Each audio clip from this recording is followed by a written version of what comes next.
have that in the background, so don't worry.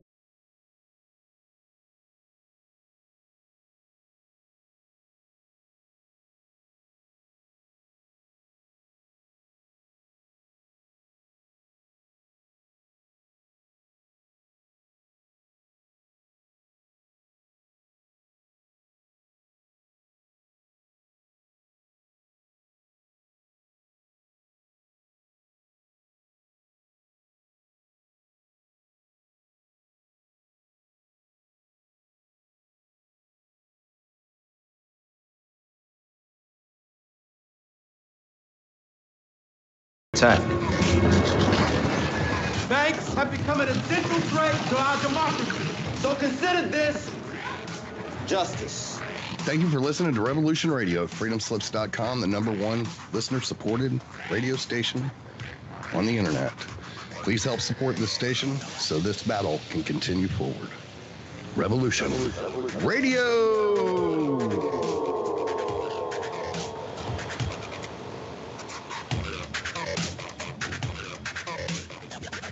The opinions expressed on this radio station, its programs, and its website by the hosts, guests, and call-in listeners or chatters are solely the opinions of the original source who expressed them. They do not necessarily represent the opinions of Revolution Radio and freedomslips.com, its staff, or affiliates. You're listening to Revolution Radio, freedomslips.com, 100% listener-supported radio, and now we return you to your host.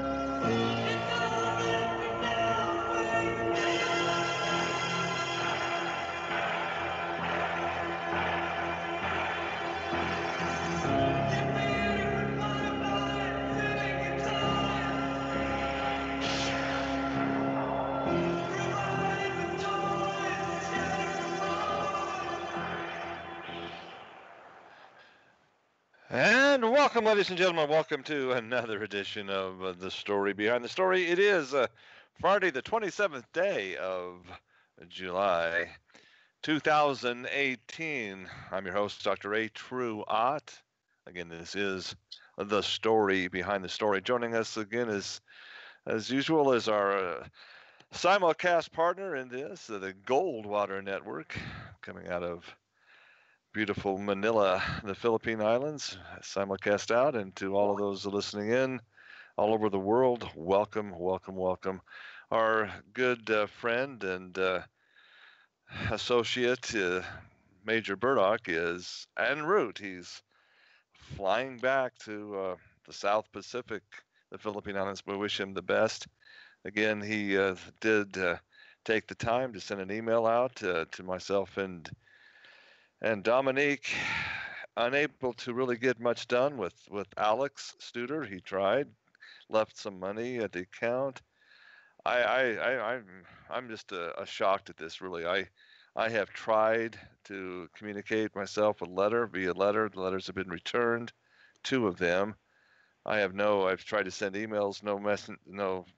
I don't know if it's got through or not. As far as I know, he's still there in prison, in the jail there in San Francisco, unable to communicate too much. I have not received any more handwritten letters, communications from him. I tell you, this is so very bizarre. The more I talk to people in the bail bonds industry, the more they tell me, first of all, that you do not brandish even a water pistol in public in the San Francisco area. If you do, you're likely to get arrested, roughed up, or a shot, or a SWAT team called out, just as what happened. And folks, I'm pretty sure that Alex's story is accurate.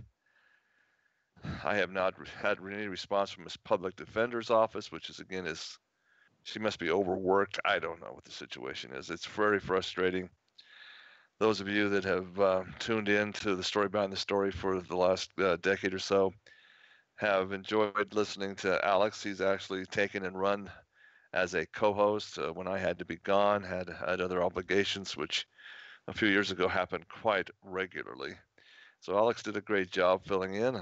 Nothing but positive reviews for the most part. We all have some people that don't like whatever we say, and that's understandable. But I tell you, the more you understand the tons of information concerning MK Ultra, the documents that were released by Senator Frank Church back in the early 80s. What an incredible story that has absolutely been ignored by the mainstream media. In fact, very few of the alternative radio or rags journalist papers that I knew had even touched the surface of this incredible story. It just seems like we the people, can't handle the truth, especially the truth of this nature this time. But through watching the patents, you do things through DARPA, the Defense Advanced Research Projects Agency. DARPA is very much part of the Black Ops, the deep state. You see what happens as far as their research, and when they get something that they see is working with human trials, they do get patent applications. You see patent applications for directed energy weapons / microwave weapons that can do amazing things, target individuals that can cause them to have explosive diarrhea, for instance, very excessive flu-like symptoms, running fevers, high temperatures as if they're being ravaged by a major bacteria, but in reality there's nothing going on but a directed energy wave that's caused their malfunctioning of their body. I'm telling you, folks, I've reported on this and reported on this and reported on this because these technologies have not only been patented, but they have actually been put into use by some very unsavory characters. Very unsavory characters. I'll just go ahead and just. I've been in communications with a gentleman by the name of, his last name is Bell. I won't. I'll tell you his whole name. Alan Bell. He has a website. You just check out alanbell.com. His story. What an incredible story. I think I know what happened to Alan Bell. He's still alive, but his life has been turned into a living hell. Mr. Bell in Miami-Dade County, Florida, was a very, very aggressive prosecuting attorney in the early 80s. He went up against some of the most, shall we say, merciless crime bosses in the drug underworld in Florida, prosecuted them, sent them into prison. Shortly after retiring from the prosecutor's office, the district attorney's office, he went into private practice. And then, the story, look at his pictures. He's actually written a book on his story. I'm gonna have Mr. Bell come on my radio show and tell the story in person. He's so kind to send me a PDF file of his book. I am reading it. I says, oh, my goodness, ka-ching, ka-ching, ka-ching. You see, he was at his office doing his attorney work, and suddenly he became very hot and flushed, and went and felt like he was like internally combusting, and went and took his temperature, and it was spiking 104 plus fever. So he got himself to the emergency room. They saw, of course, they verified he had a raging fever. And of course, in his medical record, there's no mention of any type of identified virus or bacteria. That's glaringly absent from his medical history. Yet they proceeded to go and pump him full of more and more powerful antibiotics that caused a massive candida yeast, albicans yeast overgrowth, and he developed incredible sensitivities to chemicals, etc. His story is just an amazing story. It didn't, of course, he didn't die, but he's not living to the fullest either. He found me and my company out, asked me a bunch of questions concerning minerals and what they do. He's just been down the gamut, trying everything possible to regain his homeostasis, his health balance. Other than just living in a bubble in the desert in Arizona, there's not much else he can do, and so I've been doing what I can to help him with my expertise. I told him, I said, Mr. Bill, I had on my radio show a number of people. Maybe he's a short-term relative of yours, Dr. Fred Bell, who was a guest on my show many times, explaining, because he was on the patents of some of these DEW, directed energy weapons, and he said firsthand how they become smaller and smaller, more portable, and they could be used almost like a little 9-volt battery. It's that compressed, and they can actually just get a sample of a person's DNA, and it can target them that way, yada, yada, yada. Dr. Fred Bell was, he wasn't in too much trouble just going on my little radio show, because it didn't have huge listening audience. But when I was contacted by Jesse Ventura's team, golly, I don't know how many years ago now, quite a few, about the subject, and I then referred them, I had in my cell phone the contact information for Dr. Fred Bell, and so Jesse Ventura did as far as I remember, like I said last week, one of his last, if not the last, conspiracy TV shows, conspiracy theory shows. And it was all on the subject of directed energy weaponry. Dr. Fred Bell was his primary guest exposing this. The show was short-lived after that. It never lasted much longer for whatever reason, and Dr. Fred Bell was fatally struck with a stroke. I'm not sure if it was a stroke or a heart attack, but he didn't survive it. He's dead just a few weeks after the interview. I just wonder if this was all related. I'm telling you, folks, that they can hit people with directed energy weapons and make them do some crazy things. That is reality. I look at Alex Studer's history.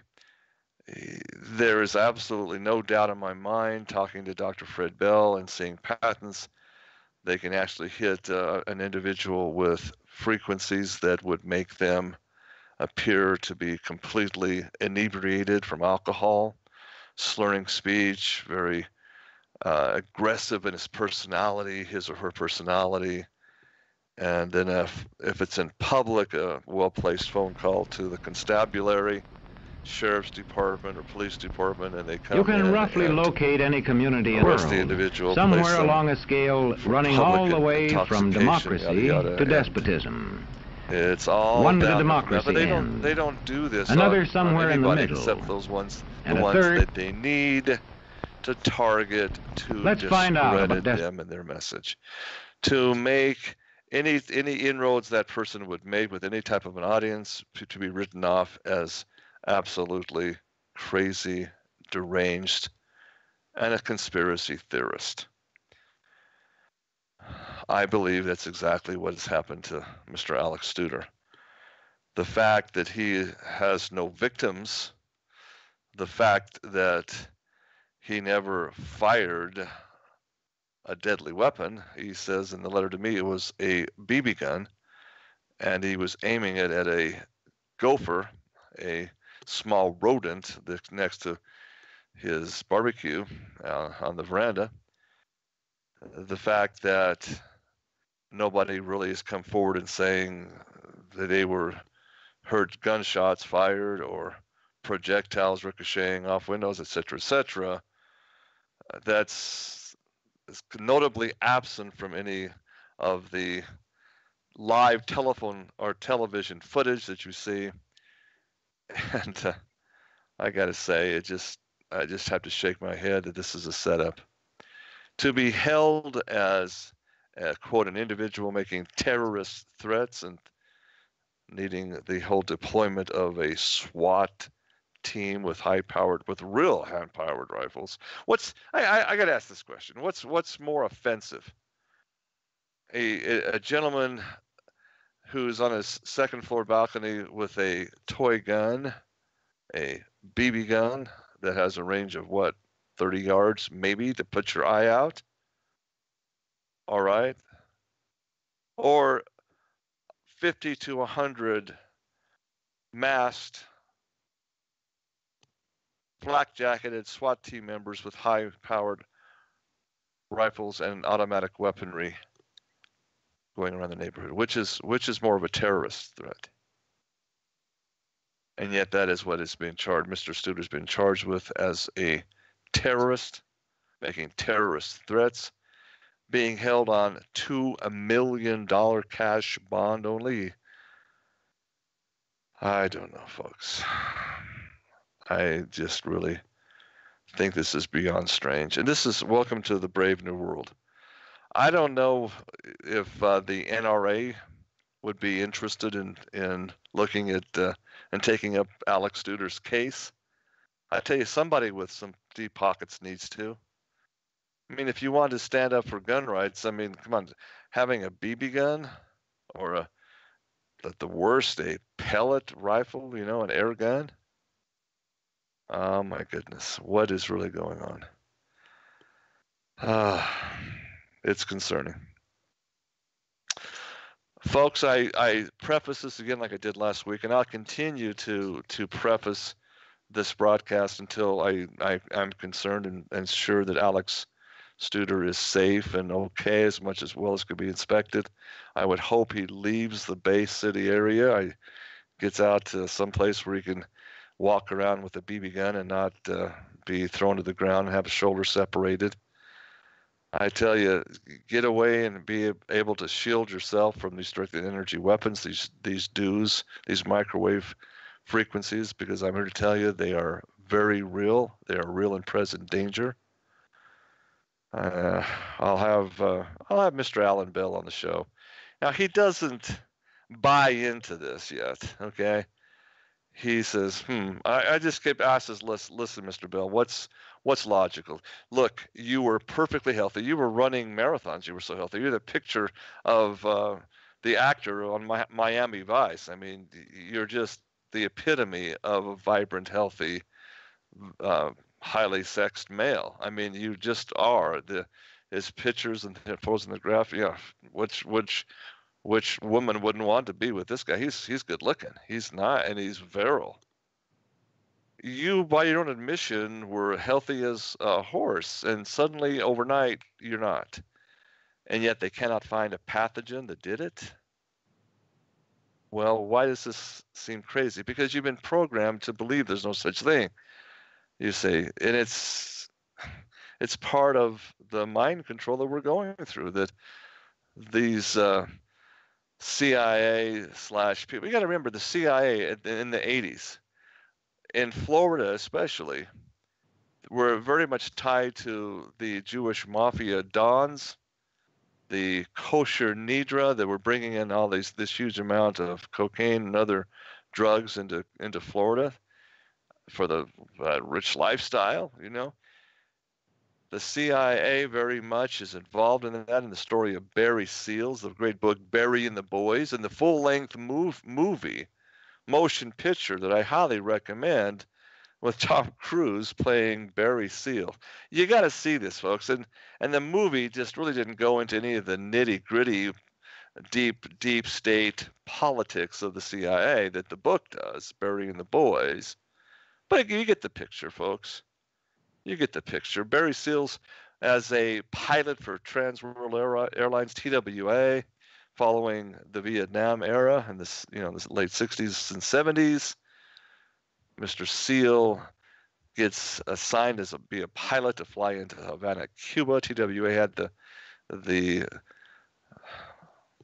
Cuban flights on this before, again, the rise of Fidel Castro and that type of insanity again. So what do we see? We see that he actually brings back some cigar boxes with cigars. He's basically bootlegging cigars in custom free to friends and associates in his circle. The CIA just happens to find out that he's doing that, and suddenly he's blackmailed that if he doesn't do what the CIA wants, they'll inform his superiors that he's doing this. Even one or two boxes, he could be reprimanded and perhaps suspended and even fired. I mean, that's how it starts out.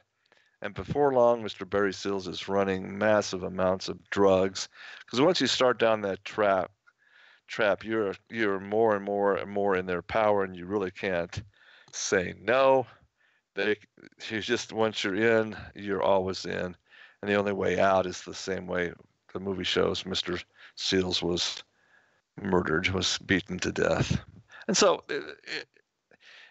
it makes total sense to me that the kosher Nidra, being so tied to CIA and DARPA technology, would be able to take a DEW prototype and target Mr. Alan Bell, the ex-prosecuting attorney, the DA, and literally make his life a living hell.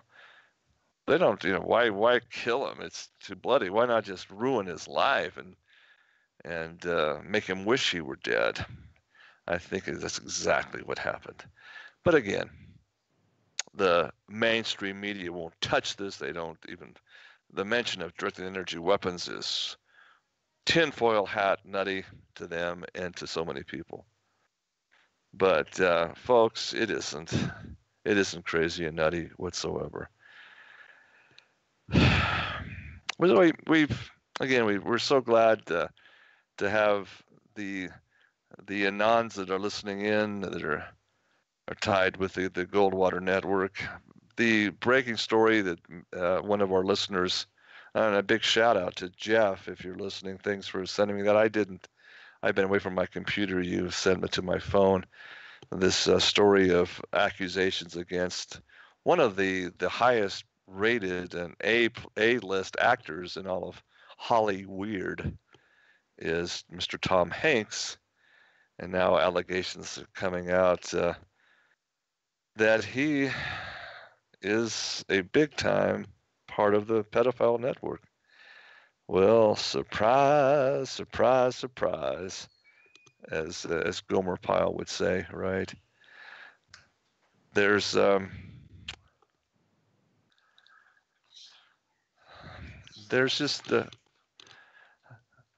things that Miss Sarah Ruth Ashcroft has said in her public allegations, and that I just wish Alex were here to comment on this, because he knows the story of a person we'll call Liz, that looking at the picture of Sarah Ruth Ashcroft and her Twitter account, where she declares herself to be, and I quote, survivor of ritual abuse, mind control, child porn, and sex trafficking, philosopher by education, truth warrior by divine command. That's what she calls herself since November 2015. I look at her picture and she looks just exactly dead on, this woman with the exact same story that came into my life, and flat out with the same story that she was set to target me personally for assassination. Now that sounds wild, of course, but golly, the documentation that she had as she was trying to break out of this mind control, the same stories, being prostituted out as a young child at the same age, roughly 6 and 7 years old. This Sarah Ashcroft points to her story being identical to Tom Hanks' story with his little daughter. And on Jimmy Kimmel Live, they showed this segment from Toddlers and Tiaras, with Tom Hanks and his daughter here in the photo album they have. Pretty doggone amazing. When you understand what really happens in these allegations by Miss Ashcraft. Now, of course, people are saying, well, she's nutty, she's crazy. There's no proof of any of this. Oh, golly. Well, here's what she just tweeted. Let's just say, and I quote, let's just say Tom Hanks is concerned about POTUS, which would be, of course, Donald Trump, coming after him for being a pedophile. I can attest to this personally, she said. Now, whether she can attest to, I guess the subject matter is Tom Hanks is being a pedophile, but why would President Trump come after Tom Hanks for being a pedophile when I submit that Mr. Trump is part of the problem too? And he looked down at some of the replies to Ms. Ashcraft's tweets. He has 194 retweets, etc., etc. I like this one replying to Sarah Ashcraft, calls them pedocrats. They're not just a political party, they're an orientation. Pretty much, indeed. Crazy, huh?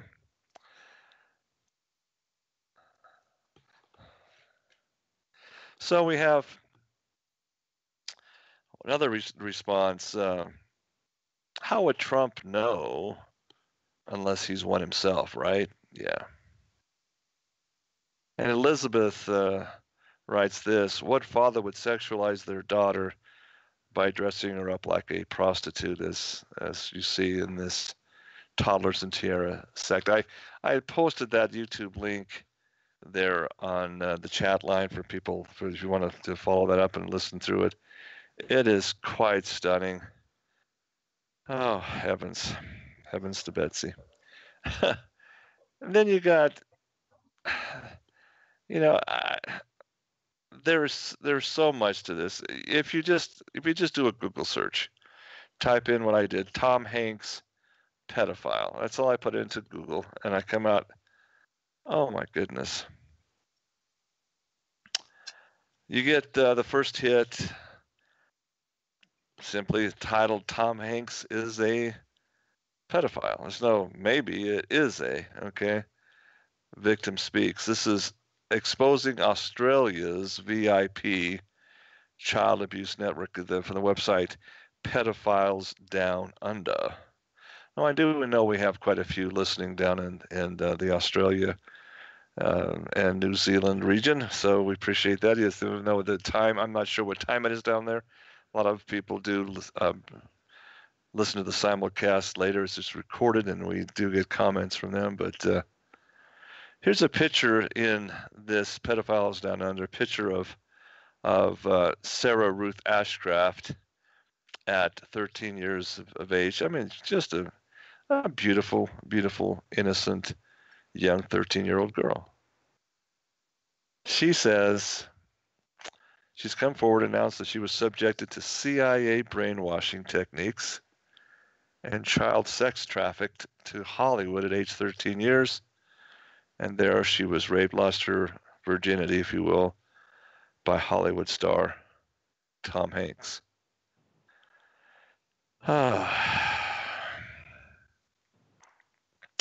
When Sarah Ashcraft went on, just again the most recent tweet, she says, people aren't suing me. She says the reason why she's telling the truth. She says, I'm not being sued because they can't sue if it's the truth. They can't.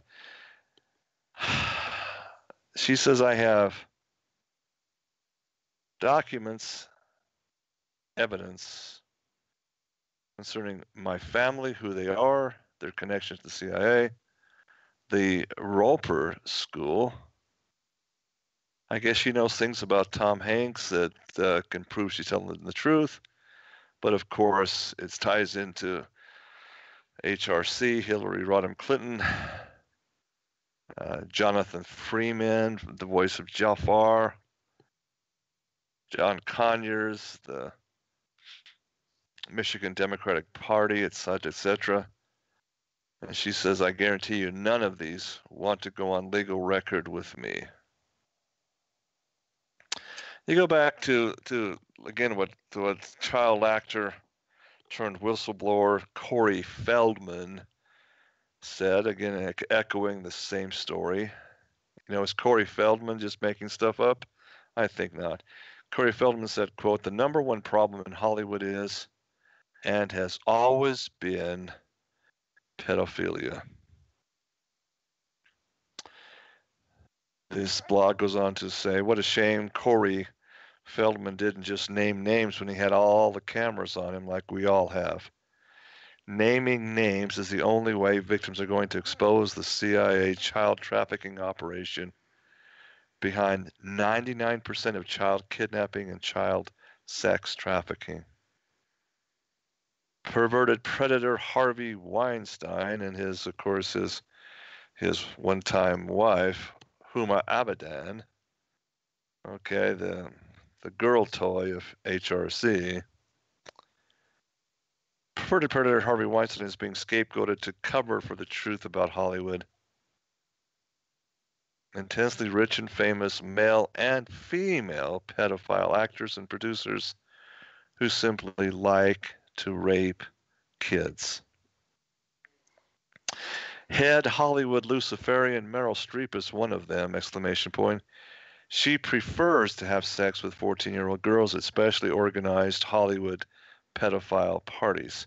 If you go to my blog, you see Meryl Streep coming out publicly and going to this explosive cannibal cafe. I had so many people seeing my blog post on the cannibal cafe and saying, you've been duped, this is not true, this is blah, blah, blah, blah, blah, blah, blah, blah. Oh, no, it really is. I took and got copies of the business registry. It is absolutely legitimate. It is shocking. Cannibal cafe. Not only do you have little girls, Miss Streep, but you eat on them as well. I mean, it's incredible. The blog post goes on and we read, quote, that's why Meryl Streep and Tom Hanks get on so very well post Harvey Weinstein and the hashtag She Knew scandal. Why Meryl Streep publicly supported convicted pedophile anal rapist of a 13-year-old drug girl at Jack Nicholson's house, and why she called Weinstein, quote, God during an acceptance speech. Wow. Like Aussie actor Anthony LaPiglia said, anyone who has been in Hollywood for 5 years or more knew about Harvey Weinstein. Meryl Streep simply lied. There's a picture here on this blog of Tom Hanks and Meryl Streep. Pretty cozy, pretty friendly. Tom Hanks and Meryl Streep teamed up with another Hollywood pedophile, Steven Spielberg.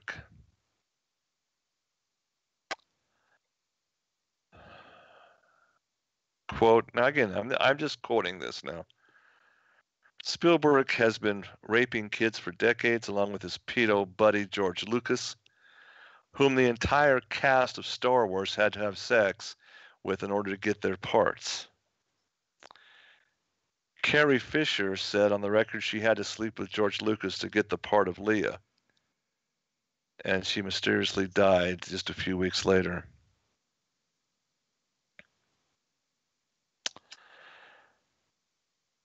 The blog continues to say, I know Australian victim of CIA child sex trafficking, Dean Henry, was prostituted to Hollywood parties from Australia, just like me.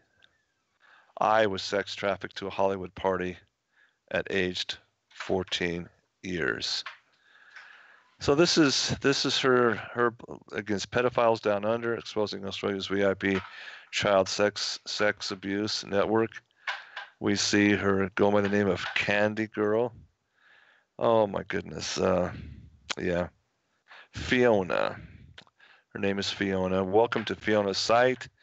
Here she shares her Australian experience of CIA, child trafficking, ritual abuse, and mind control. This site features supporting research and relevant articles and links to interviews and the Candy Girl documentary about Fiona's child abuse. Do you think so, folks? Yeah, take a good hard look at this. Candy Girl. Sometimes people just don't want to hear the truth because they don't want their sacred illusions destroyed. You mean George Lucas and Steven Spielberg? Oh, come on. Tom Hanks? Really? Tom Hanks? Yeah. Here's what she writes, Fiona writes on her blog. Oh, my goodness. Quote, these memoirs are written specifically for Australian victims of ritual abuse and mind control. I use the term victim in preference to survivor because the latter suggests our predicament is resolved. Australian victims who actively seek freedom and healing realize that our ordeal is never really over. So long as Australia continues to deny the very existence of our abuse, so long as healthcare professionals continue to misdiagnose and label normal reactions to extraordinary circumstances mental illness, see what I mean? And so long as our perpetrators remain above the law, seated in positions of authority and influence from where they continue to orchestrate our ongoing harassment and intimidation, we remain victims of crime. And folks, society as a whole becomes victimized by this.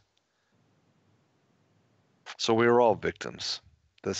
I said this 30 years ago when I started reporting on this in 1980 and 8. It never changes. And anything, it seems like it gets more and more whitewashed. Fiona writes, quote, I write with the audacity of one who spent 40 years wandering alone through Australia's victim-bashing wilderness. I write with the tenacity essential for withstanding the total onslaught from an organization with unlimited worldly power and resources. I write with zero tolerance of my perpetrators, less respect for those who man our health, justice, and education systems, and the least allowances for those who warm our Sunday pews. And that's a big part of this, folks. Indeed. The clergy, by saying it's too big a conspiracy, that it's all just ramblings of crazy people like Truott, you see, nothing will ever change. Huh. You see, if this is not happening, then what purpose is the Bible? Why is the Bible even there? When you see that the entire New Testament, when they talk about Baal worship and Moloch and sacrificing children and prostituting children, it's been going on since the days of the Hivites and Horites and, yes, the Edomites, those who claim they are Jews but are not, but are the Synagogue of Satan. And that's the power base, folks. That is the control base. I don't know who this Fiona is. I would like to meet her and tip my hat to her and tell her she's not alone. She writes, quote, I pen with the sense of righteous anger that should consume every Australian citizen exposed to the silent Holocaust that erodes our society instead of opting to bask in ignorance. I write in recognition of my fellow victims who did not live to share their stories. The countless babies bred for abortion and sacrifice. The adults abducted for ritual rape, torture, and murder. The children raised in captivity, deemed unworthy of a birth certificate, having never felt the sun on their skin. I write to give these souls a voice. I write to provoke the victims still trapped in the matrix, those bound and gagged by unscrupulous methods and who sense that something is not quite right, but can't recall what or why. I urge these victims to be brave enough to swallow the red pill and confront the fear that cloaks the true source of their inner longing and discontent. I write in acknowledgement of the victims who endure a fate worse than death. Stop with that sentence. In the case of Mr. Alan Bell, his fate, he said to me on the phone, he sometimes wished for death because it was a living hell he was living in. And when you see the mind control technologies, the pedophilia is all part of it. Yes, it is a fate worse than death. It's a living hell. And I just keep thinking of Alex Studer in that jail situation. Is he so okay? Is he just surviving, or is he having more and more problems? I just, my goodness, I just don't know.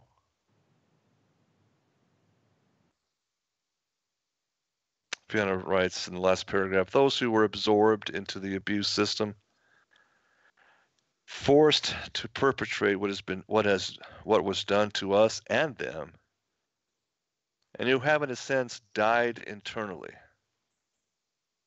I write to testify that escape is possible and preferable.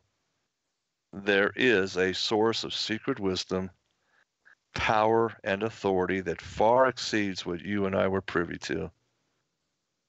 Every act is forgivable, every one, and everything can be overcome. Fiona, aka Candy Girl. Again, the website is pedophilesdownunder.com. Check it out, pedophilesdownunder.com.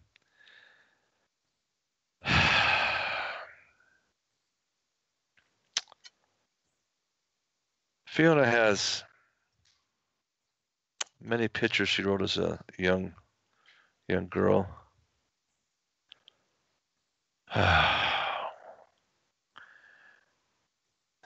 So incredible, so typical. She is. I wish you could say alone on this. I've seen so many other similar things from young children like her.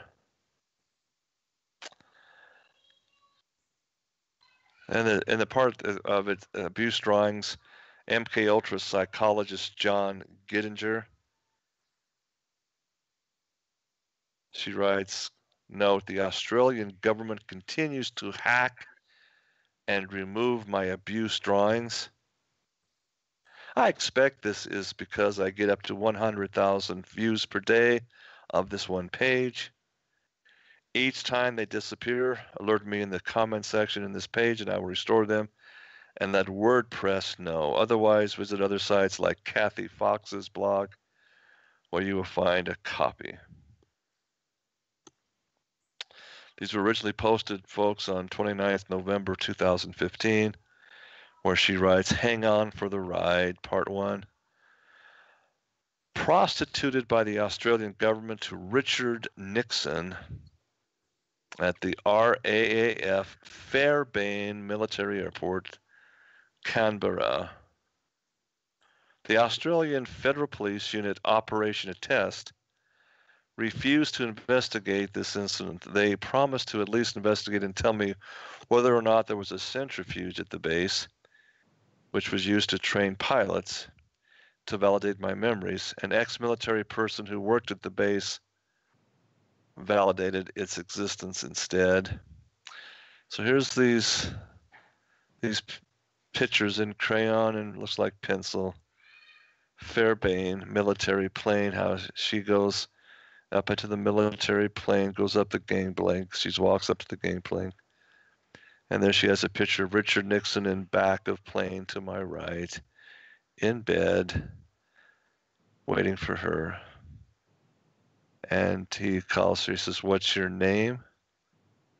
And she's been told to tell him, "Candy Girl."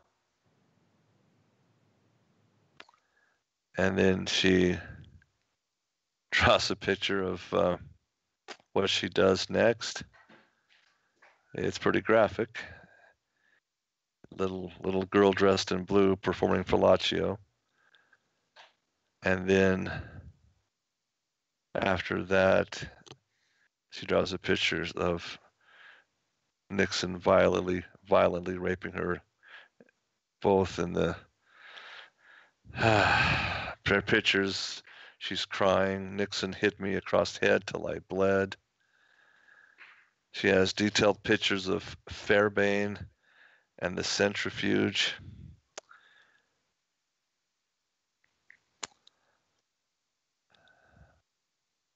They put her inside of the centrifuge. They said, "Want to ride? It's fun, hop in." And they spun her in the centrifuge until she vomited and passed out. So part 2 is just as hang on for the ride. Part 2, being used as a guinea pig, subjected to child rape, electrocution, and torture at Halsworth Army Base and Lucas Heights Nuclear Reactor for the Jason Project by John Gittinger and Dr. Anthony Kidman, with the full knowledge and approval of the Australian government.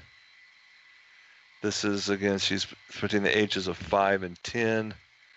The Halsworthy torture, she has pictures of her being put into, strapped onto this gurney. And it's just absolutely incredible. What child would make this stuff up, folks?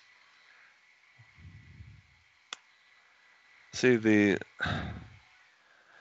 what she claims is Hollywood, the Halsworth would put other people on the gurney, flatline them, bring them to death, and then shock their hearts back into their body. Pictures of she drew a pretty amazing picture of John Gittinger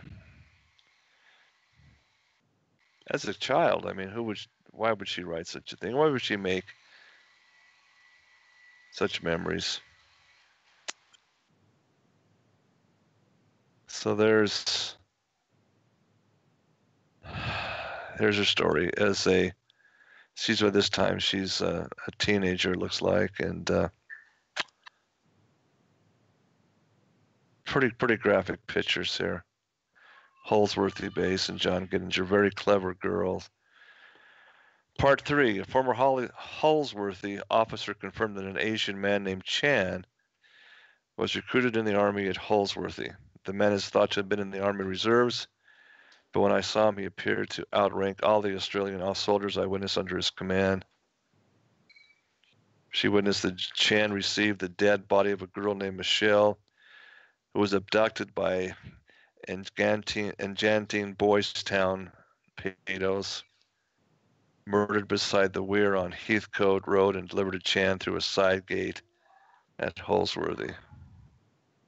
She witnessed this freezer room with this frozen girl hanging on a meat hook, and very graphic, shows where they would actually cut pieces of meat for cannibalism. Goes back to, again, that Cannibal Cafe with Meryl Streep and others. See, they're advertising it, folks. You can check it out. The Cannibal Cafe and Hollyweird. See, what was amazing to me is it's not even being in the closet anymore. It's coming out saying, we're totally fine. Totally fine.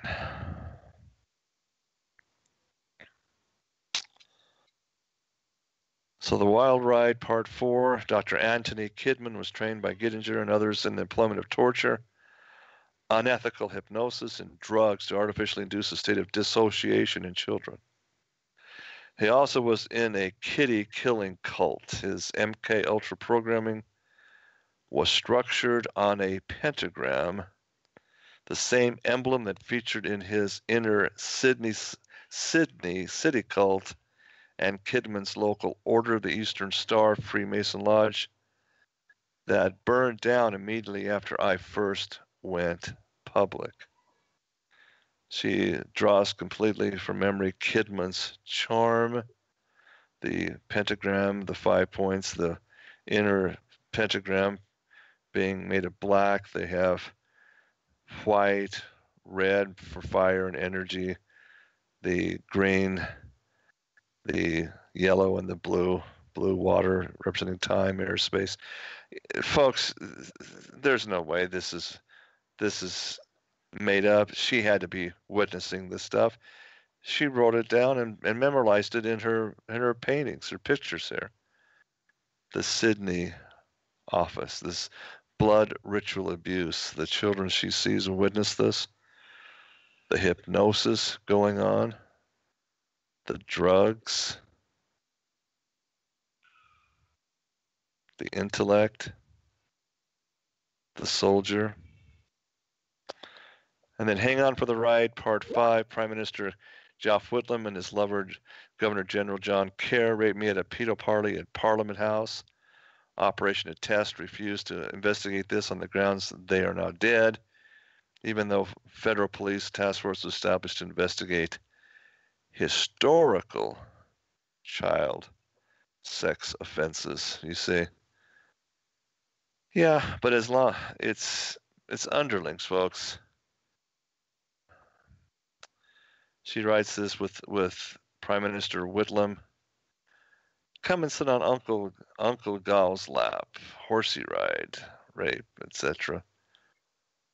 Sickening, absolutely sickening. And for Part 6, she writes, quote, I was trafficked to the USA, to Bohemian Grove, where I was drugged and raped by the Reverend Billy Graham, Richard Nixon's pal, in a pink bubble room. I was made to dress up like a teddy bear and play hide and seek and rape.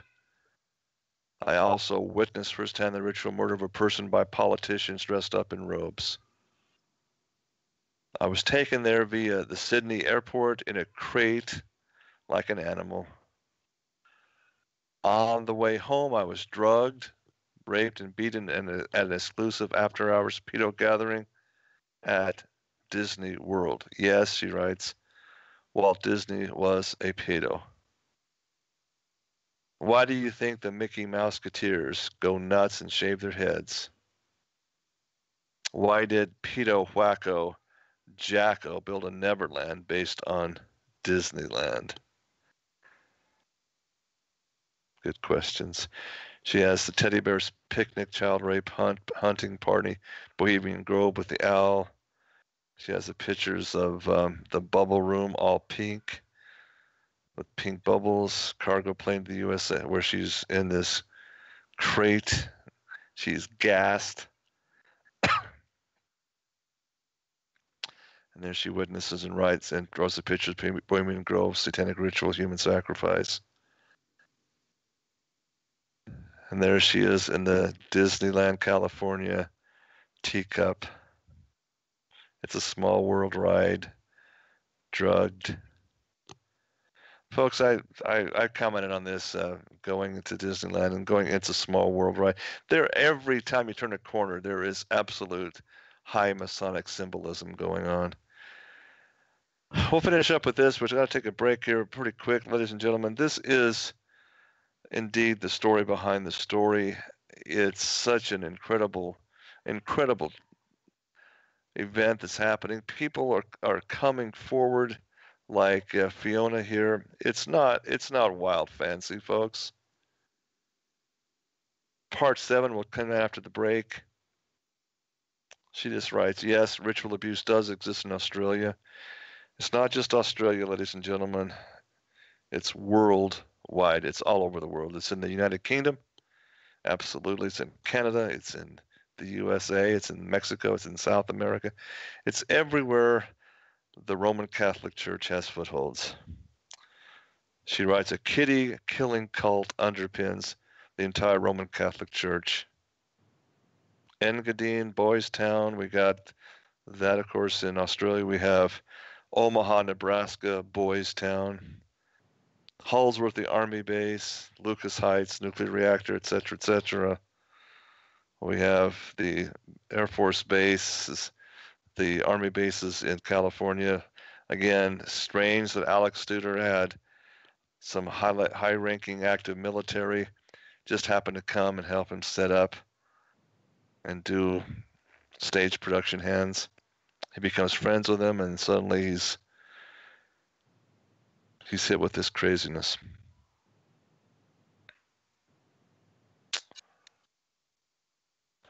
Lucas Heights.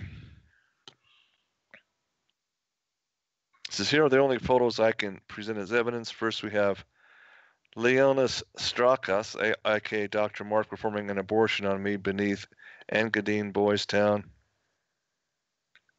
Next, we have the statue of Dagon, located on the ground floor of the 6 to 7 story underground facility at Halsworthy, located far from the main entrance gate. And then we have Dagon statue in fish form, kneeling beside a murky pool.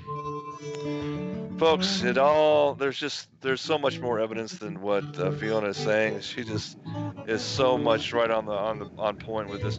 We'll take a break. We'll come back and we'll talk more about Christopher's story and how he exposed this for his mysterious death as well. Don't go away. This is the story behind the story. I'm your host, Dr. H. Hot. Pedophile and Holly Weird. Just the tip of the iceberg. Thank you.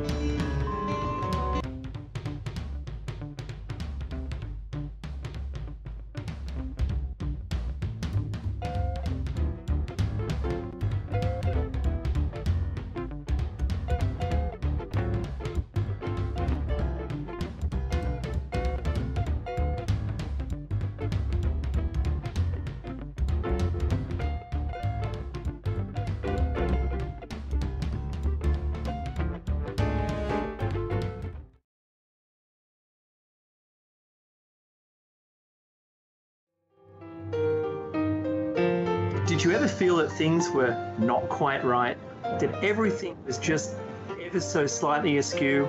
Do you have, to paraphrase Morpheus, a splinter in your mind? If you're interested in hearing the latest information about UFOs, the paranormal, ancient cultures and structures, monatomic elements, longevity, fantastic discoveries in science, downloaded to your brain, then tune into us. Hi, I'm Dave. And I'm Mackie. And we are Shiny Side Out, Sundays 2 to 4 a.m. Eastern. See you there. Revolution Radio, freedomslips.com. You don't need to expect us. We're already here. Join me weekdays for my new show, Tell Chris Joe. This is going to be a problem show brought to you live from Kensington. Thursdays, I'm dealing with hot topics, heated debate, what's new around the world, and ring-ins to discuss listeners' problems and offering considered and heartfelt solutions. So join me, Chris Hart, for Tell Chris Joe. Stop what you're doing, grab a cup of tea, and coming live from Kensington. Relax, let me entertain you with a coffee bar online. There's very personal problems. So that's Thursdays, 2 p.m. in the afternoon, Revolution Radio, freedomslips.com. See you there. It'll be a lot of fun.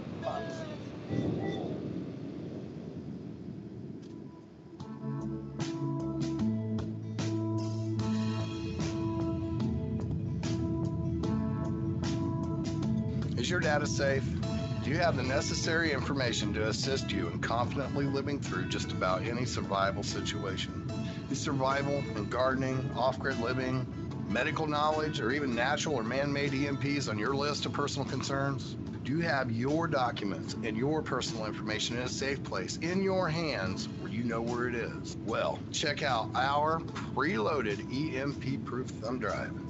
Over 3 gigs of survival documents and how-tos, plus the USDA offline food preservation website, and much, much more, including a surprise bonus we just can't tell you about here. With plenty of room left over to store your most important documents. Imagine if a megavirus or a computer failure took out your bank, or all the banks for that matter. Are your banking records safe in your hands? So when they get things fixed and repaired, you can say, hey, look, this is what I had. You have it, I want it back. Is your personal data safe? Family records, addresses, phone numbers? Squeeze on over to freedomslips.com. Yes, that's www.freedomslips.com. Click the banner on the homepage for the EMP-proof bullet drive to get the full scoop of everything that we offer. So, folks, keep your data safe for your peace of mind. Revolution Radio, freedomslips.com. You don't need to expect us. We're already here.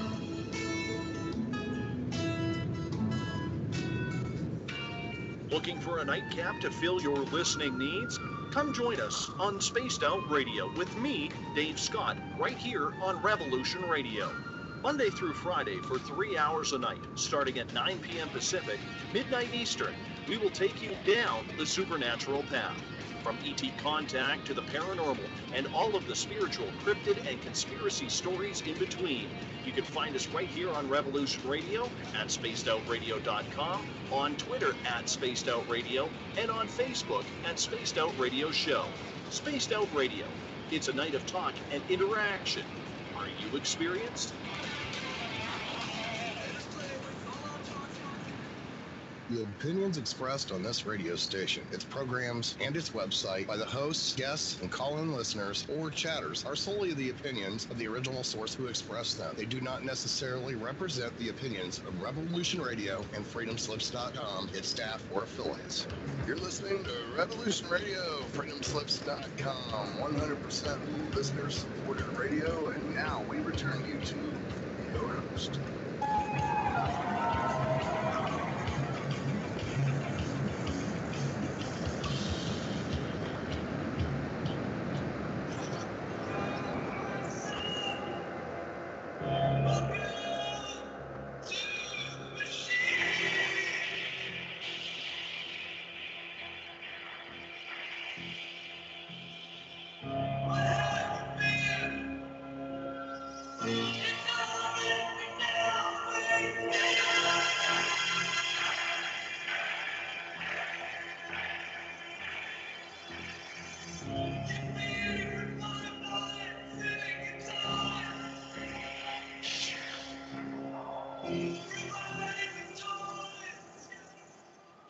And welcome back, ladies and gentlemen. Welcome back to the second hour of tonight's Story Behind the Story. I'm your host, Dr. A. Truott. I'm flying a little solo here tonight.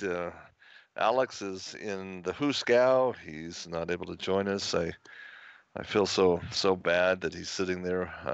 I'm pretty powerless to do anything about it. I don't have an extra $2 million to go post some bond. Pretty steep bond or bail. You ask me for brandishing what appears to be just a BB gun. No shots fired, no people injured, no terrorism really going on there, other than the people terrorizing the neighborhood for SWAT teams coming in with big armored vehicles and large eardrum piercing sirens forming. What type of terrorism is that? What a world in which we live, where evil is made to appear good and preferable. Hollywood elite like Miss Meryl Streep and Tom Hanks appear to be so gracious and so wonderful and so iconic. And yet, in reality, it appears that they are the worst of the worst. What a strange times in which we are living, folks. We're old and young, are taught in falsehoods school. And the one man who dares to stand up and tell the truth is called at once a lunatic and fool. Pretty powerful words right there, don't you think, folks? I wish I could take credit for them, but you know what? That's a quote going back to the philosopher Plato, for heaven's sakes. How little things have changed. How little things have changed.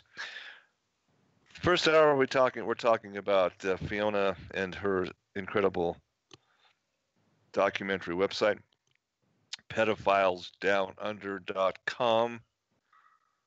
It's something I've been exposing and talking about for 30 years on the radio. I think that, I know that people who should make a difference have long written this off as anybody believing this is just it's just got to be institutionalized themselves, and it's just crazy.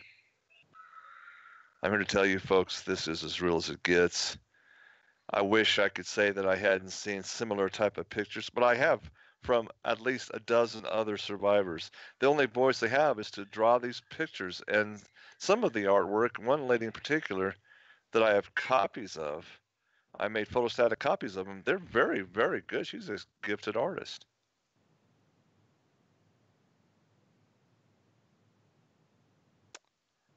Dagon, the fish god. And here we have what is, again, in Lucas Heights, something called the Jason Project was conducted. Both facilities were built by the same group of people. She has these pictures, the lab staff in white coats, wheeling her in naked on a gurney. She's drugged, meeting with a red-haired lady named Veronica after she's being tortured and electroshocked. She says she's had enough. Lucas Heights basement tunnel system, the Dagon statue, which is basically the fish god, and the water in the pool. See, the pool is used to put them under. It's like they bring water into their lungs to actually drown them. And then just enough, they come up out. There's the Dagon. Looks like a reptilian god for sure. They're making this to sacrifices to this Dagon, and she says, that's a dumb god, ! And the priestess says, don't be so irreverent. Reverent, you see. Here's the one that really gets me. You see the nurse and Dr. Mark doing this blood ritual in front of the horn god, and she has Baal, B-A-A-L on it. That's exactly goes back to the ancient sacrifices and documented in the Old Testament archaeology, folks. And there's underground caverns there going into Pine Gap, started a cavern system, ground floor witness utilities area, etc., etc. Hang on for the ride, she writes, part 8. Quote, here's a couple of cult rituals to their god Moloch, the same one they pretend to sacrifice humans to at Bohemian Grove. Apparently, according to their religious beliefs, Moloch is happy when people are burnt alive in his name. One such took place at Caltex oil refinery at Cornell, the other on a remote Cornell beach.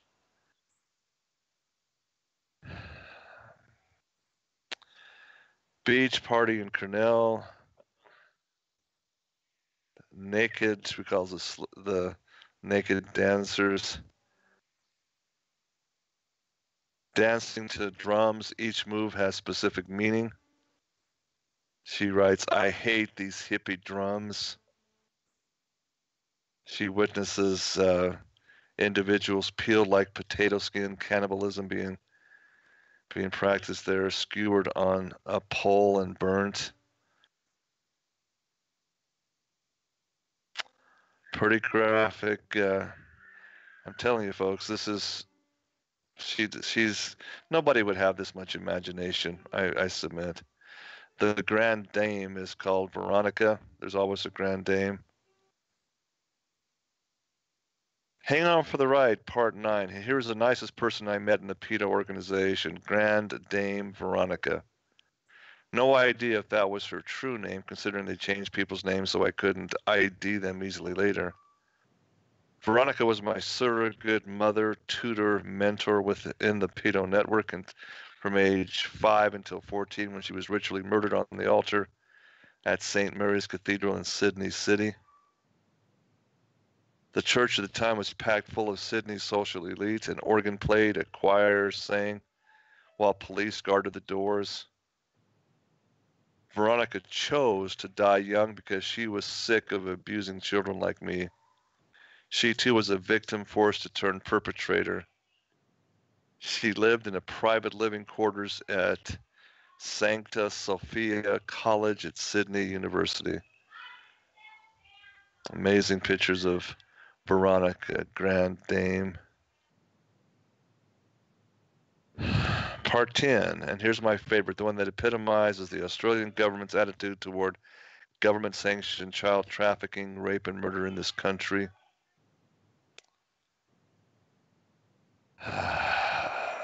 Holsworthy, age 5, she's lying on the table.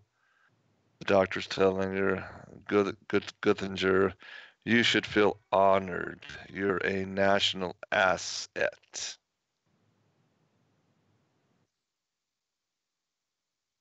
Hang on for the right, part 11, and now for something completely different, exclamation point. Some more Holsworthy secrets. An underground railway connects major sites in Australia, including Pine Gap, Lucas Heights / Holsworthy. Also, Gittinger used some kind of prop virtual reality program called Candyland, which had the Disney trademark written all over it.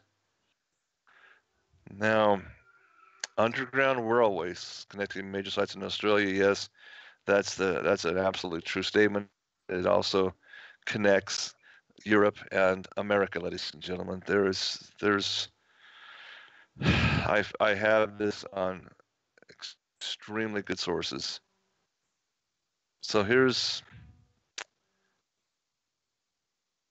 more pictures of what she went through, being drawn out. The Candyland railways going into Candyland.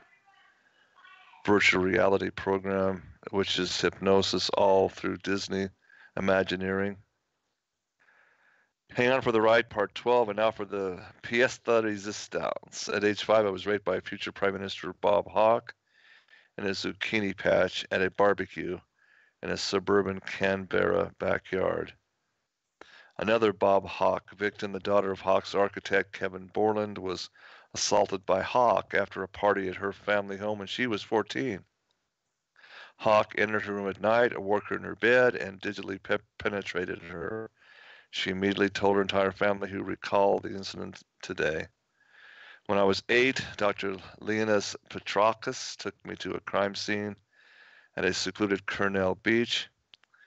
There he met with Prime Minister Paul Keating, who had raped and murdered a 5-year-old boy and shallowly buried him in the sand. Keating was into necrophilia. Petrakis was called in by Keating to do the cleanup job. Petrakis ordered me to dig up the body. As I did this, I heard the men talking about Petrakis fabricating the child's cause of death as a blue-ringed octopus sting. Operation Attest lied in their response to my complaint, saying they would not investigate my claims because the alleged perpetrators were all dead. Last I checked, Keating and Hawke were still alive. So hang on for the ride, part 13. I was also raped by actor Bruce Spence at Bathurst City Hall when I was 15. I met an apprentice carpet layer who laid carpet in Spence's Sydney flat. He said Spence's lounge room walls were covered in kiddie porn. I was also raped by Shakespearean actor John Bell in the company of Dr. Anthony Kidman. On the eve of my 15th birthday, after a Nimrod Theater post-production party held at Kidman's house that was attended by the Shakespearean play's well-known cast.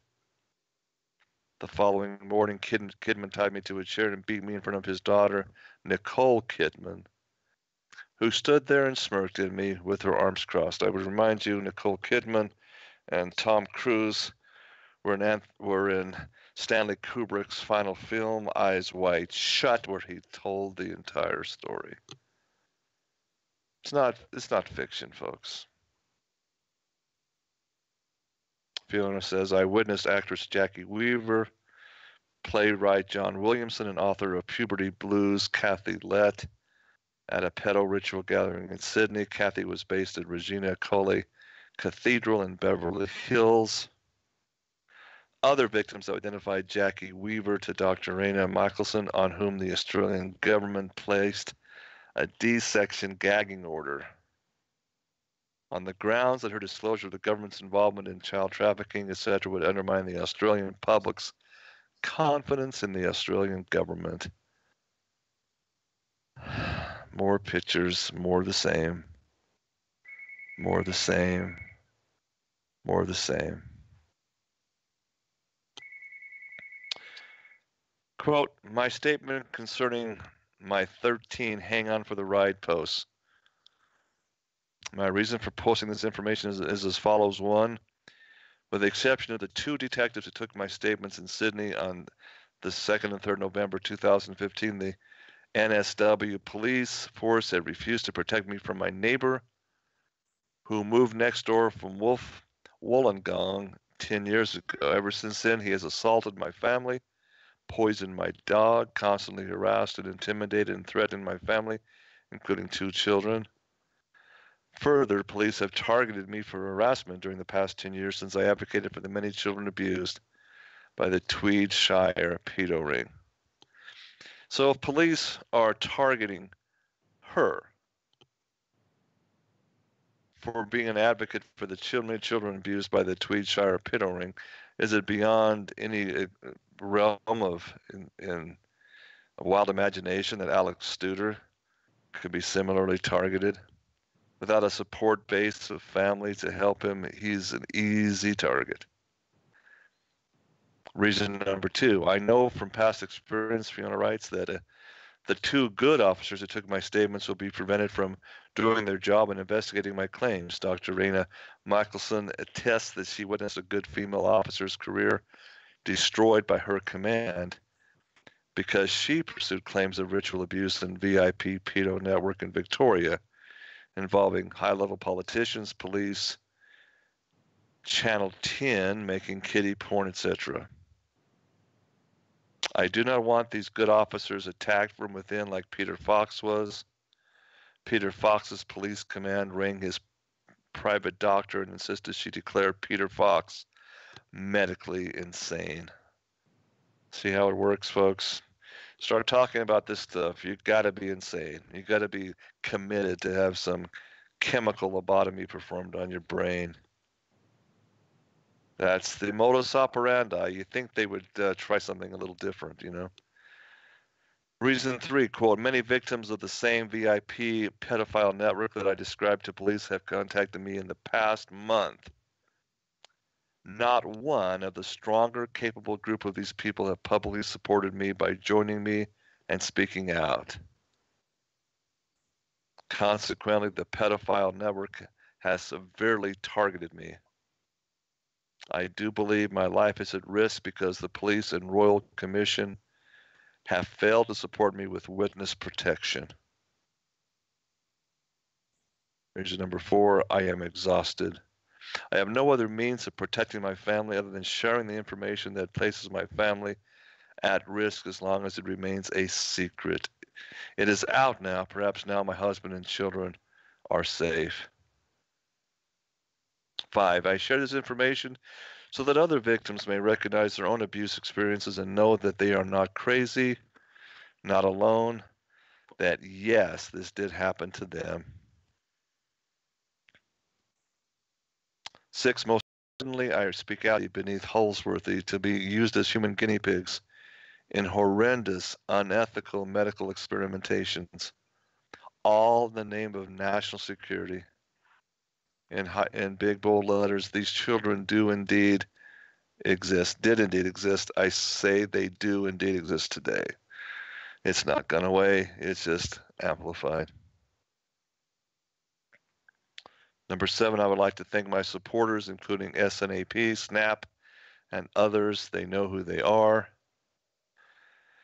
And lastly, reason 8, and now on a deeply personal note, I acknowledge that many victims have been abused in the name of religion. God is not reflected in churchianity, Hillsong, the Roman Catholic Church, or any of the other infiltrated organizations.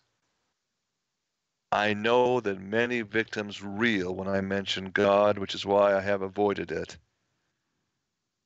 But many people ask me, what is the source of my strength and my hope?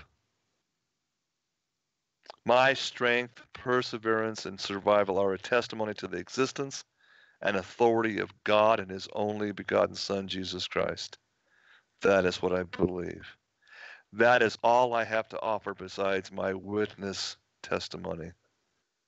That is all I had to comfort me throughout my abuse.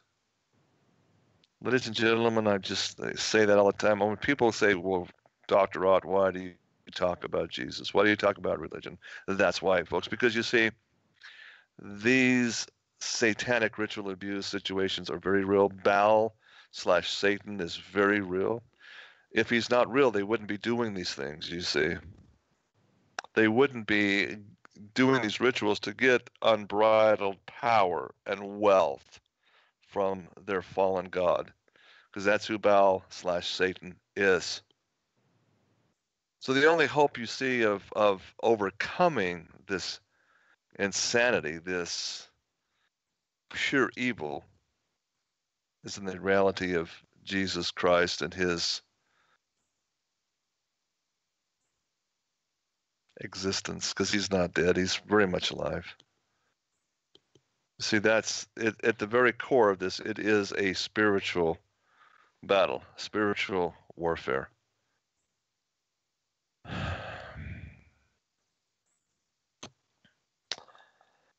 She goes on to show some VIP victims that she's personally aware of. List them. Of course, the news article, latest news, Tom Hanks. Oh, golly, yeah. Fiona Barnett's, that's her name, Fiona Barnett. July 16th, 2018. Support the Arizona vets who stumbled upon CIA child traffickers.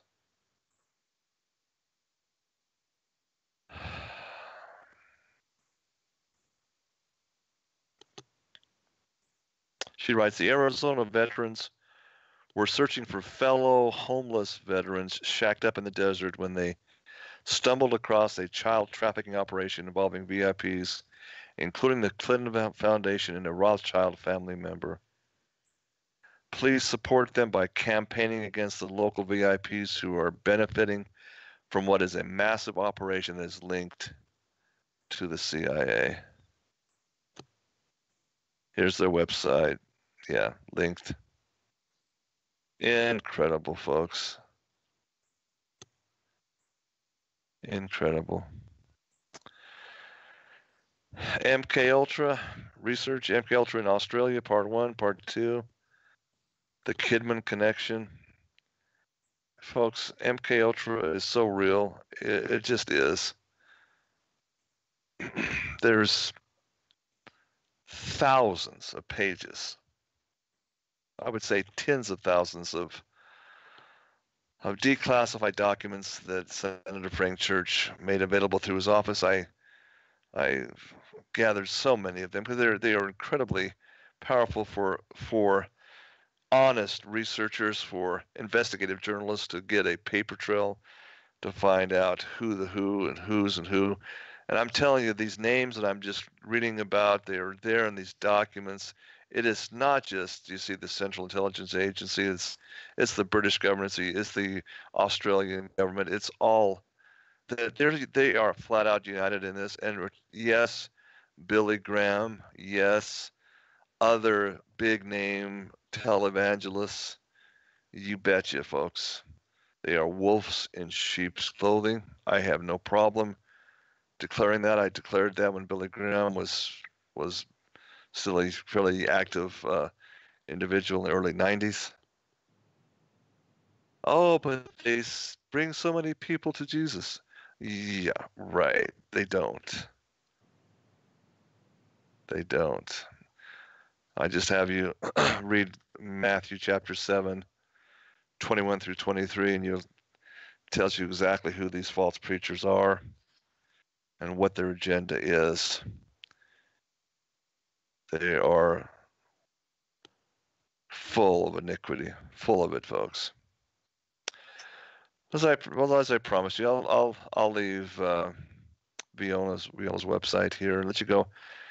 Pedophiles Down Under again is it's getting some traction.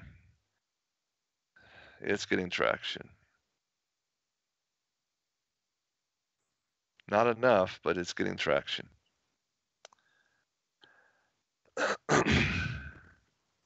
Last week I put out the new Underworld Order, The Curse of Criminalism, Dark Actors Playing Games. The published manuscript in book form, written by Christopher Story.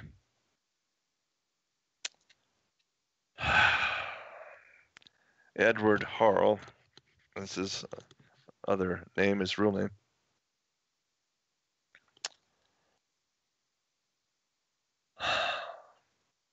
Let me just share with you again his little curriculum vitae about who Edward Harl, aka Christopher Story, was. Christopher Edward Hale Story was born in England in 1938 and was educated at Eton College and at Christ Church, Oxford. From 1959 to 1961, he worked as a public relations officer for a large corporation in Montreal and Toronto, returning to Britain in 1961. After several years of freelance writing, he founded his own publishing company in 1963 and has engaged in writing and publishing ever since. His main serials and journals, Corporation World Reports Limited, publishes intelligence journals and newsletters for the international financial community and for certain specialist readerships. Global Analysis Limited publishes the newsletter Global Analyst and provides specialist strategic consultancy services. His book publishing company, Edward Harl Limited, specializes in politically incorrect, i.e., correct books, such as the present work.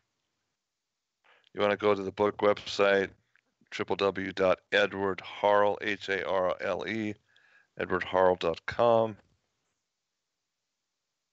He testified as an expert witness before the Subcommittee on Domestic and International Scientific Planning, Analysis and Cooperation of the U.S. House of Representatives Committee on Science and Technology in September 1978, on Saudi American finances, and in September 1981 he testified again before a subcommittee of the House Committee on Government Operations on the subject of petrol liquidity and the U.S. Treasury's international finance policy.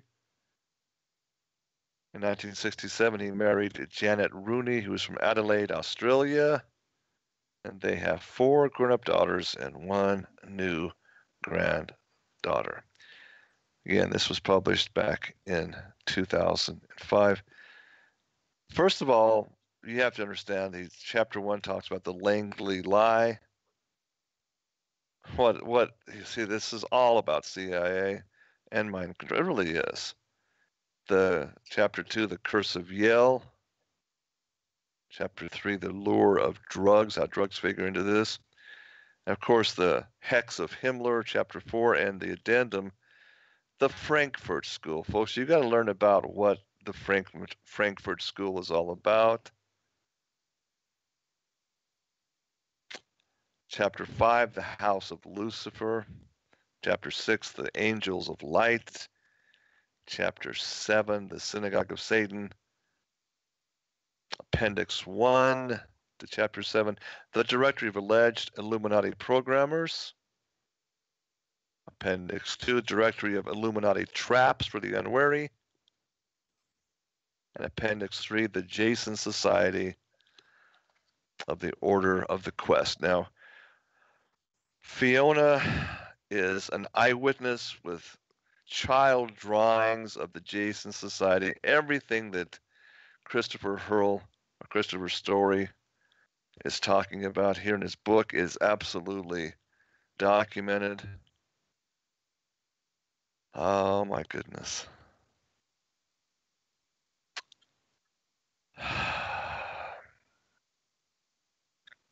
Chapter 8, page 529. Yeah, this is a long book, folks. A lot of information here. Absolutely critical information. Chapter 8, the 1,000-Year Reich. The Molotov-Ribbentrop Pact, Mark II, Appendix 2, the North American Illuminati Gulag System.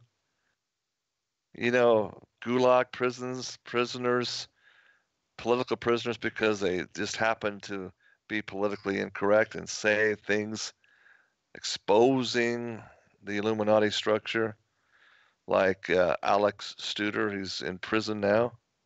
Yeah, who knows what's going on? Who knows if he'll ever get out of there? The Gulag system, that only happens in Soviet Russia, right? Folks. Conclusion, the book, The Scissors Strategy, page 617. I read this for the first time when Christopher Story sent it to me. I was stunned then as I see things unfold with Pedagate, the Pizzagate, the pedophile networks, the declarations of people like Fiona. I go back and read it again, and it's just like, it is so absolutely right on point. I send this to Christians, or professing Christians, I should say, and I get responses. Some of them don't even have the courtesy to respond, but others, I just don't have time to read such a book. I really don't have the time. I am too busy. Yeah. You're too busy to understand, what the Bible is all about, yet you claim to be a Christian, and you're going about, going to prayer services and praying for people. Come on. I'm too busy. It's too much. I got too much things going on. I don't really want to know all this. It's not important. One pastor would tell me, well, we don't need to worry about such insignificant things as how many angels dance around on the head of a pin. This is not that. This is the very epitome, okay, of what is wrong in the earth, on the earth today. Just flat out what it is. Let me just go to the conclusion of his book. We see the connections. We see Richard Nixon shaking hands with the Chinese premier. How is it that they shake hands in the Master Mason, the Strong Grip? How does this work when you see everybody doing that? As far as there's Gorbachev and Reagan, same handshake. It's a Masonic order.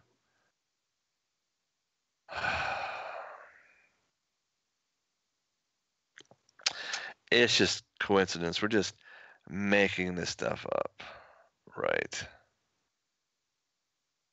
Not true.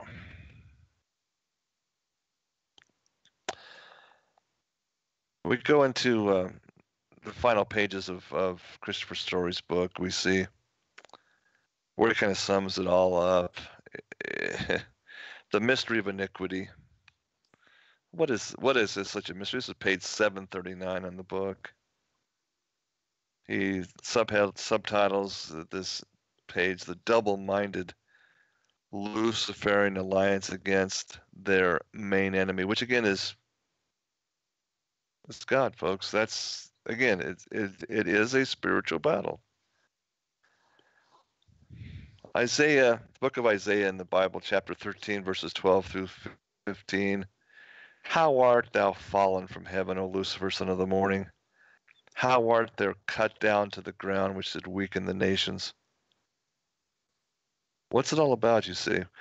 As Isaiah wrote, "For thou hast said in your heart, in thine heart, I will ascend into heaven. I will exalt my throne above the stars of God. I will ascend above the heights of the clouds. I will be like the Most High." See, when we talk about NASA and we talk about SpaceX and we talk about rocket ships ascending into heaven above the stars of God, see, they are saying there is no firmament dome, there is no heaven above. That's NASA, the 33rd degree Satanists. They say, well, what is Pine Gap? You see, what is all the Australians, and the British, and NATO? They're all part of this unique high-level club where they ritually abuse these children. This is why, you know, we've politely shown and had on the show Edward Hendry, the book, the biggest lie.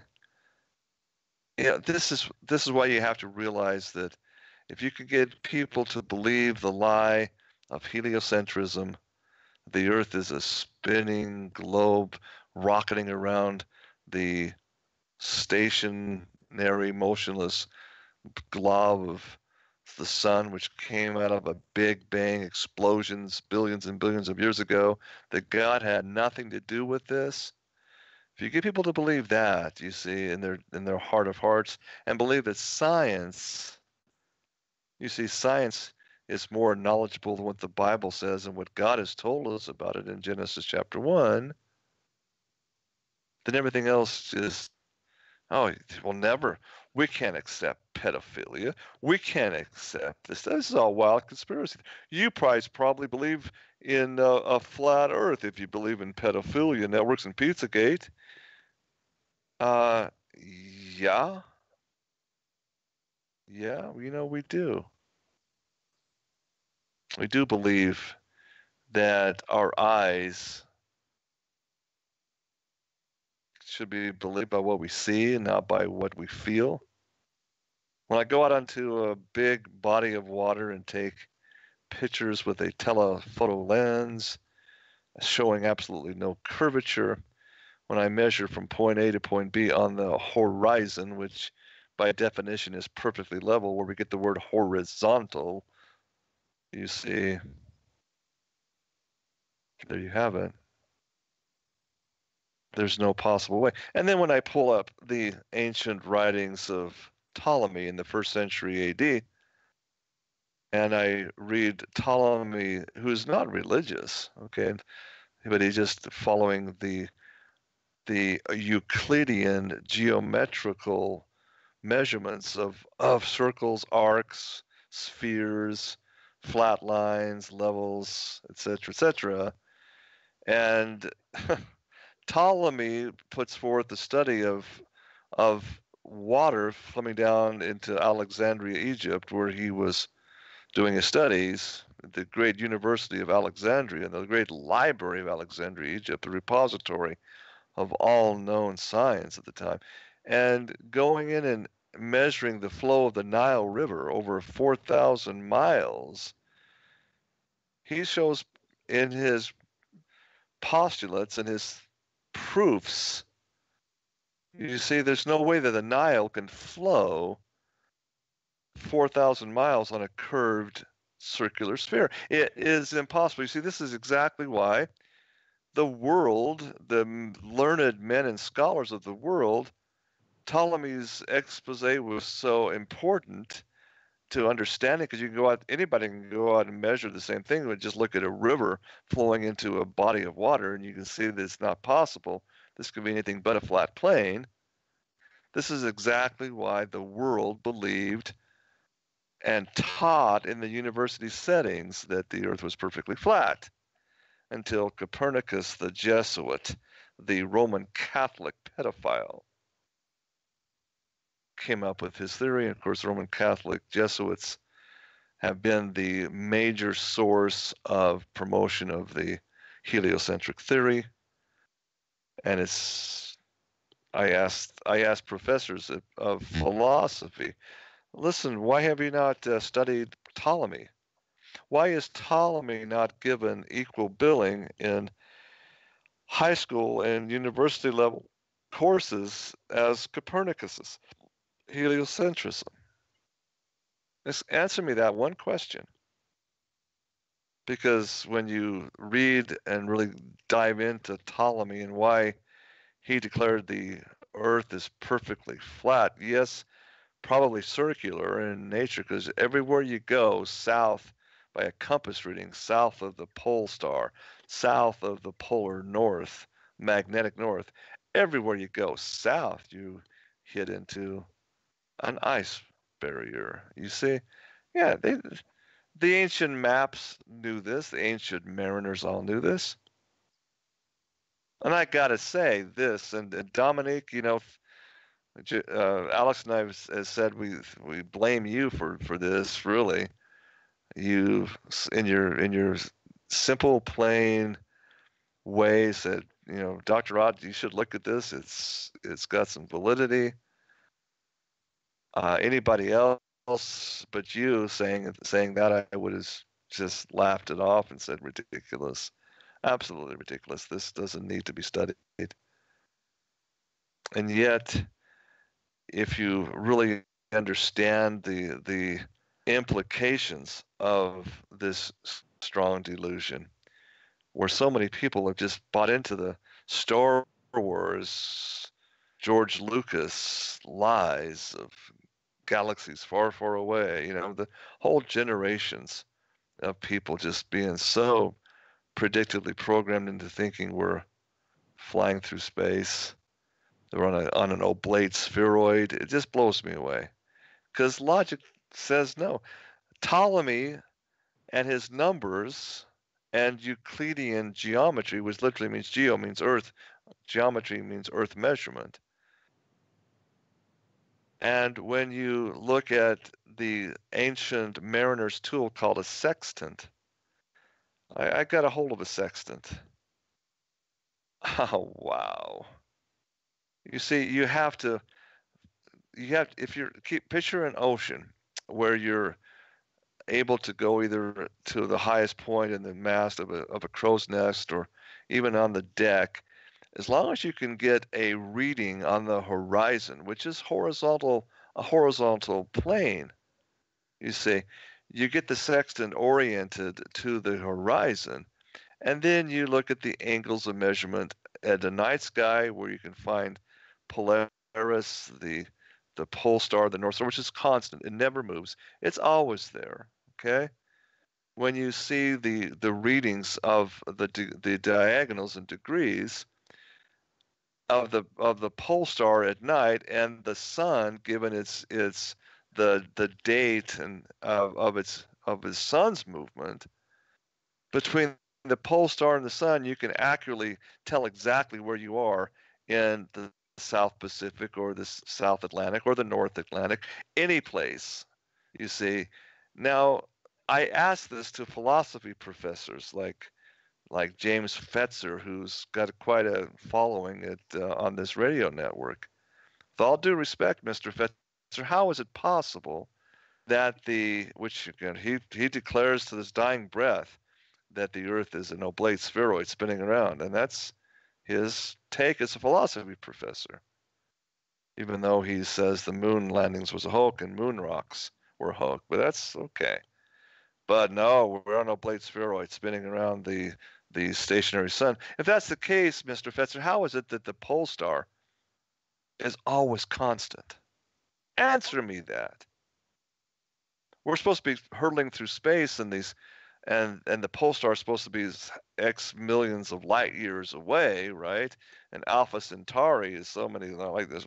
Why is it the Alpha Centauri rotates around then the central pole star, which is right over the polar field, the toral field of the Earth's magnetic field? Explain that to me.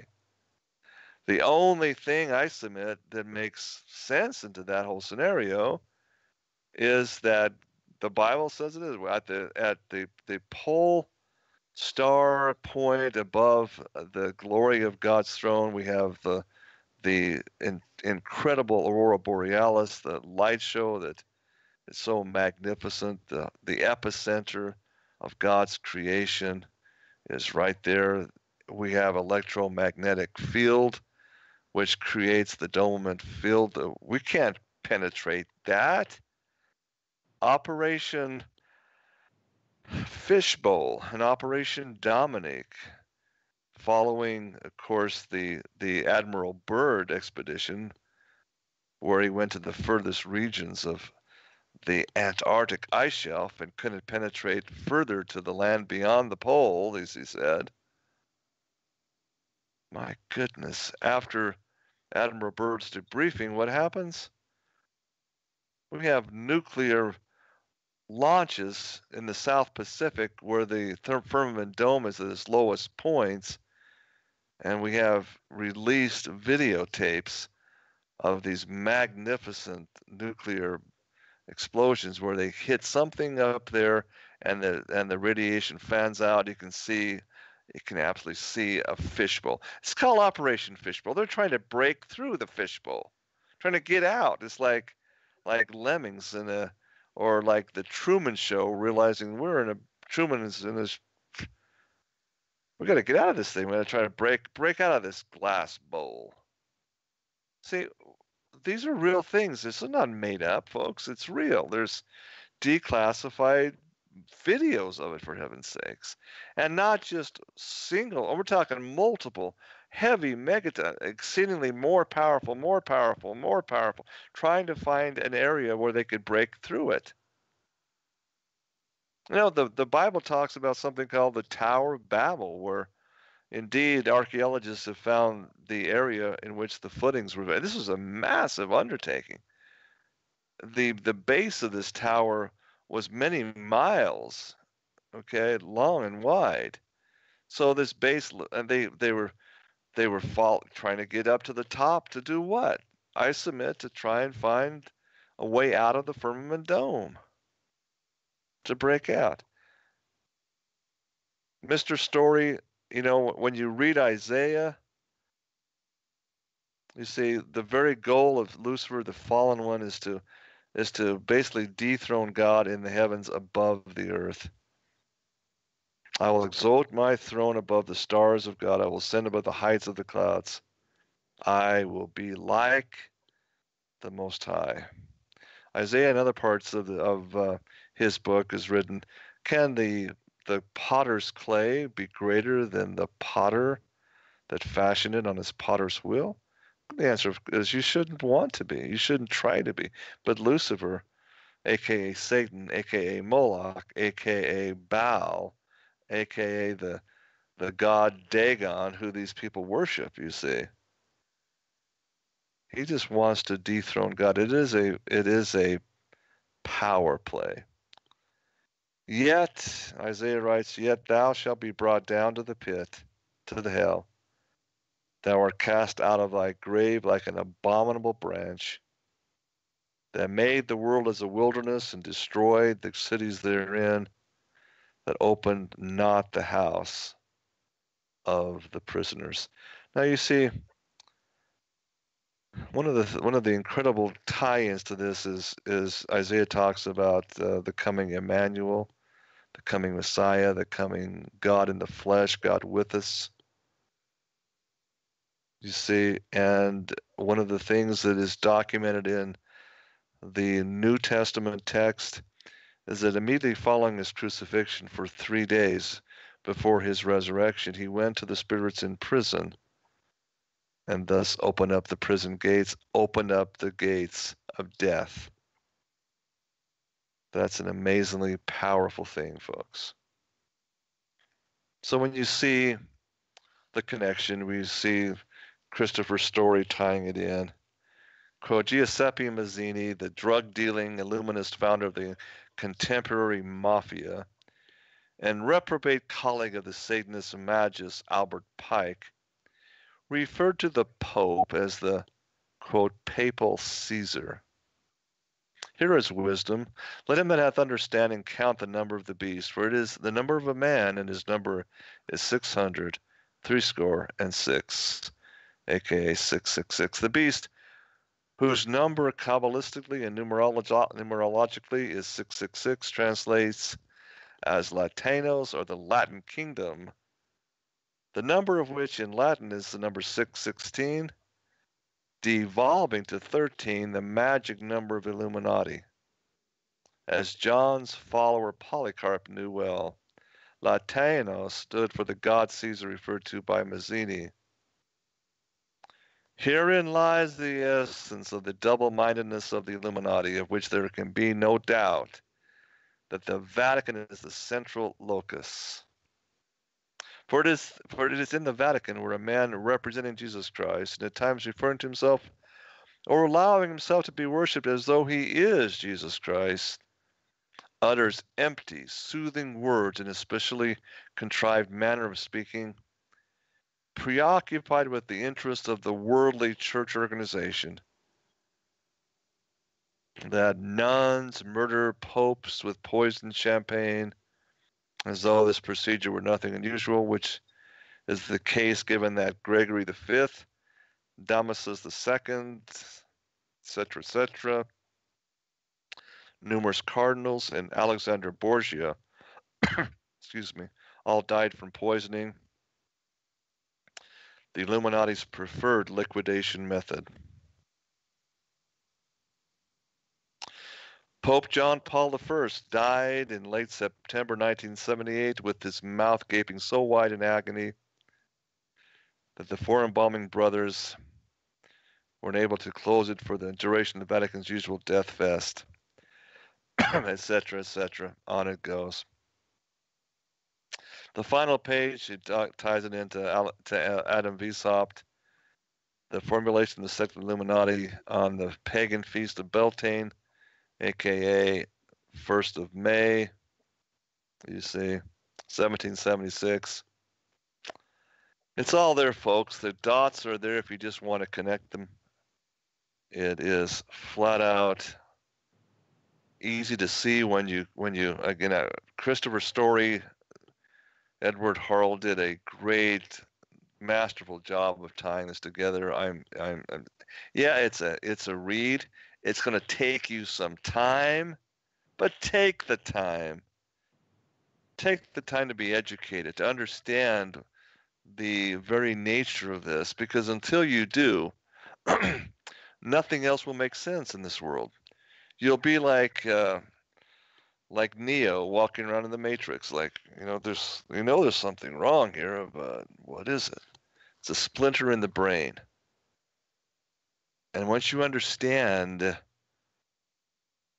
the story, when you get debriefed and put the pieces together and go through the cognitive dissonance to realize, my God, this world is not what I think it is, and what I was led to believe it is, what I was programmed to believe. You see, there it goes. And I want to just wrap up with this. This program is multi-generational. Chris Story said that, starting back in 1776 again. And the essence is to form and control public opinion by all means available. This is ongoing, to institute and to insinuate its adepts, its followers, and the entourages of rulers and wielders of power, both in Hollywood and in the halls of government worldwide, ladies and gentlemen. That's just the way it is. To usurp such power whenever feasible, to covet and procure control over the assets of the wealthy, the raw materials and finance, to degrade and destroy all former religions and institutions, including the family, en route to targeting private property, and finally, you see, to take over the heads of all religions. This is what's happening. It started with Nazi Germany. Actually, became an apex of that.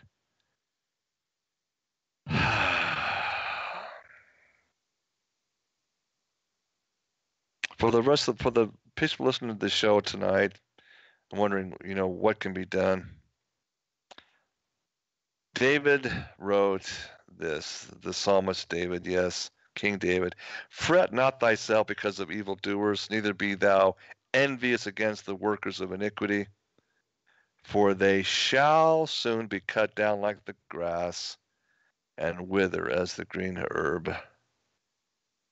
It also said, quote, I have seen the wicked in great power, and spreading himself like a green bay tree, yet he passed away. And lo, he was not. Yea, I sought him, but he could not be found. Psalm 37, verses 35 and 36. To prevail, Christopher Story writes, we must put on the whole armor of God that we may be able to stand against the wiles of the devil.